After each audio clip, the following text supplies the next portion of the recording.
Korban juga percaya kepada tersangka, kepada pelaku, bahwa pelaku ini memiliki kemampuan yang lebih, jadi bisa memberi nasihat spiritual untuk menyembuhkan seseorang. Kemudian juga mengaku memiliki teman bernama Kris Martoyo sebagai dukun pengganda uang. Juga mengaku kenal seseorang dukun pencari jodoh bernama Kakang yang dari Polres Metro Jakarta Barat akan menyampaikan rilis terkait perkara tindak pidana pembunuhan berencana dan pembunuhan disertai tindak pidana lain dan atau pembunuhan sebagaimana dimaksud dalam pasal 340 KUH pidana dan pasal 339 KUH pidana dan atau pasal 338 KUH pidana. Untuk tempat kejadian perkaranya, Jalan Angke Barat nomor 117 RT 05 RW 02 Kelurahan Angke Tambora Jakarta Barat. Waktu kejadian hari Sabtu tanggal 1 Maret 2025 sekitar pukul 14.00 waktu Indonesia bagian Barat. Pelapor atas nama Roni Effendi. Untuk korban pertama atas nama Chong Sio Lan alias Enci meninggal dunia, ibu pelapor. Korban kedua Eka Serlawati meninggal dunia, kakak pelapor. Pelaku atas nama Febri Arifin alias Ari alias Kakang alias Jamet alias Bebek alias Kris Martoyo, umur 31 tahun, kelahiran Banyumas, alamat di Jalan Angke Jaya, Kelurahan Angke, Kecamatan Tambora, Jakarta Barat.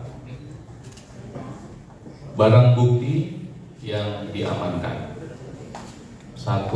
Pakaian lengan panjang motif merah putih dan celana jeans milik korban Chong Sio Lan alias Enji. 2. Kain sarung berwarna coklat dan baju warna hitam milik korban Eka Serlawati. 3. 1 unit handphone merek Infinix warna ungu milik tersangka. 4. 1 unit handphone merek Infinix warna biru.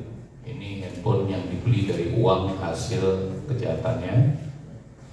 Kelima, 1 unit handphone merek Samsung berwarna merah. Handphone ini milik korban pertama. 6. 1 unit sepeda motor Jupiter warna hitam merah nopol B6460 WAO. 7. Helm merek WRC.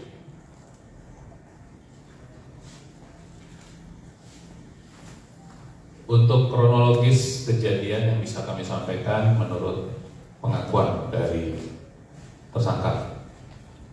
Awalnya tersangka mengenal korban pertama sebagai tetangga dan sudah rutin meminjam uang sejak tahun 2021 hingga 2025 yang berjanji pelunasannya secara dicicil. Namun sampai waktu kejadian hutang itu belum bisa dilunasi. Kemudian korban juga percaya kepada tersangka, kepada pelaku, bahwa pelaku ini memiliki kemampuan yang lebih, jadi bisa memberi nasihat spiritual untuk menyembuhkan seseorang. Kemudian juga mengaku memiliki teman bernama Kris Martoyo sebagai dukun pengganda uang, juga mengaku kenal seseorang dukun pencari jodoh bernama Kakang, yang tidak lain adalah tadi yang sudah disebutkan sebagai nama alias. Jadi itu hanya mengaku-ngaku memiliki teman saja. Kemudian di awal bulan Februari, korban pertama menunjukkan sejumlah uang kepada tersangka yang rencananya diminta untuk digandakan. Nah, untuk selanjutnya,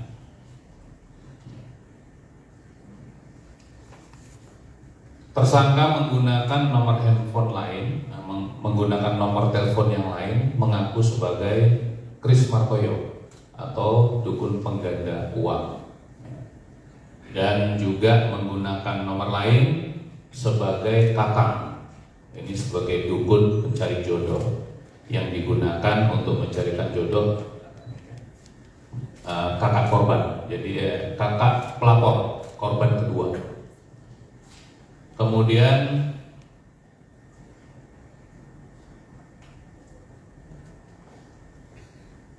pada tanggal 1 Maret 2025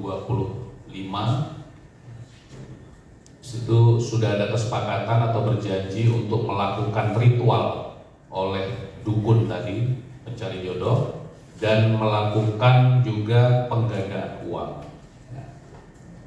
Pada saat tanggal 1 sekitar pukul 12 waktu Indonesia Barat, pelaku ini datang ke rumah korban dengan membawa berbagai peralatan untuk ritual kedua kegiatan tersebut.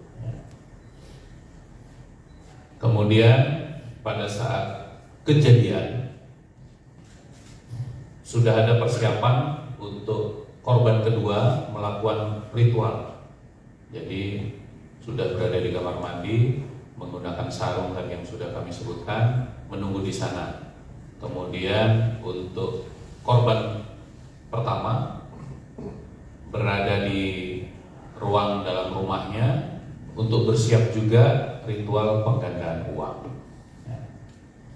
Setelah komunikasinya melalui telepon, komunikasi melalui telepon, dan sudah dijanjikan uang akan digandakan. Tetapi pada saat proses menggandakan uang terlalu lama dan tidak berhasil.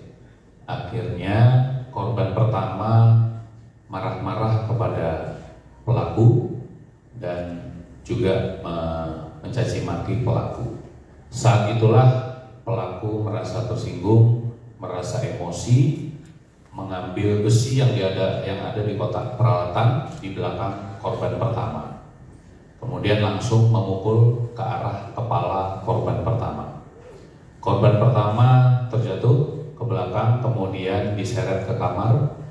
Pada saat di kamar, korban pertama masih terlihat sadar, sehingga dipukul kembali untuk yang kedua kalinya oleh pelaku. Pada saat itulah korban tersungkur, kemudian ditarik di lantai dan ditindih menggunakan lututnya dan kemudian dicekik oleh pelaku hingga meninggal dunia. Untuk memastikan meninggal dunia, pelaku mencekik korban pertama menggunakan tali rafia juga. Kemudian setelah yakin korban pertama meninggal dunia, pelaku membersihkan kamar dari darah-darah yang ada, kemudian menutup pintu kamar. Setelah itu pelaku sempat keluar di depan rumah sambil merokok sekitar 15 menit, memikirkan bagaimana supaya tidak ketahuan oleh korban kedua bahwa ibunya sudah meninggal dunia karena dibunuh oleh dia.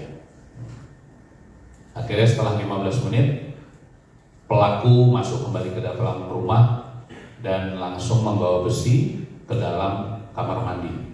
Akhirnya langsung memukul juga di bagian kepala. Pada saat memukul di bagian kepala, belum roboh, maksudnya belum meninggal dunia. Korban sempat teriak tolong, kemudian dipukul lagi ya. Kemudian dipukul lagi di arah kepala, dan untuk meyakinkan korban kedua meninggal dunia, pelaku mencekik leher korban. Setelah yakin meninggal dunia, kemudian kamar mandi dibersihkan dan kedua korban masih di tempatnya masing-masing, yang satu di kamar dan yang satu masih di kamar mandi. Kemudian korban keluar melihat di depan kulkas ada tutup toren tempat penampungan air. Akhirnya memiliki ide untuk menyembunyikan korban-korban di dalam toren.